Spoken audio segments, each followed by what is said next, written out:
17 years. Wow. But yeah, we moved from South Sudan, Yep.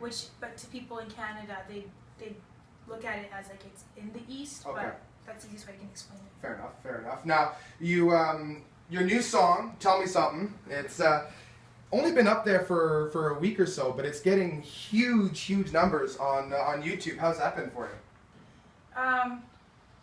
It's still like a shocking feeling. Like it doesn't feel like it's real. You Right. know what I mean? Just because it's like when you first film something or you put it out, you're not really expecting a lot of people to be looking at it, viewing it, and wanting to share it with people. But it's a really good feeling to know people are supporting it. Now, I was reading, I actually saw an interview with you on the internet, and you were saying that when you first started out, there were some haters. There were some people that didn't really have nice things to say.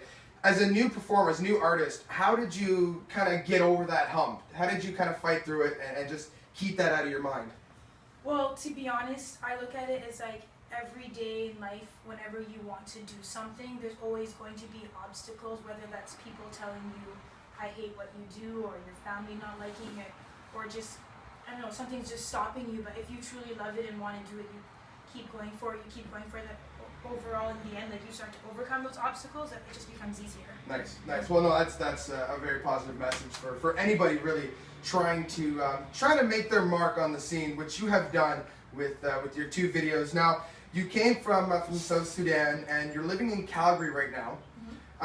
Calgary not exactly known for its hip hop or R&B culture, is it? Well, no, but the cool thing is it's not that known compared to Toronto and Vancouver and all these places, but there are artists there, they're trying and they're doing it, and like I try and stick around them so I can keep motivated, Right. Yeah. And is there how's the fan base developing for the music, for hip hop and R&B? Is it starting to really grow? As of like now, I've noticed it's really picking up, whereas before when I first released my music, like people weren't really going with it. Right. But now I see that they are, because like when I had my most recent event, as part of the Rise Up tour, as part of the Rise Up tour, and I had over 200 people show up to the event, and I'm like, wow, people are actually. So that's kind of cool. Yeah. That's kind of cool. Now, a lot of people know Calgary for Cowboys and the Stampede and all that stuff. And I see you kind of shaking your head. Yeah. Somebody coming from South Sudan, have you been to I'm assuming you've been to the Calgary Stampede by now. What was that like? The very first time seeing like a rodeo and seeing all these guys and girls competing on horseback. What was that like? What kind of experience was that for you?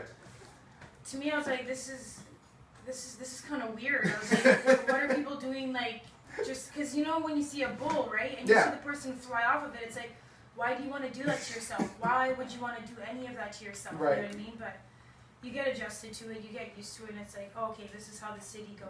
This is what they do once a year, so let them do it. What was the one thing of Canadian culture that you kind of attached yourself to? If it wasn't rodeo, then what was it?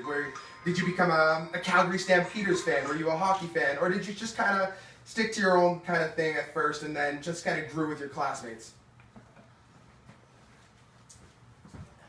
That's tough. I was the hockey. You were hockey? I mean, like, normally I don't like hockey.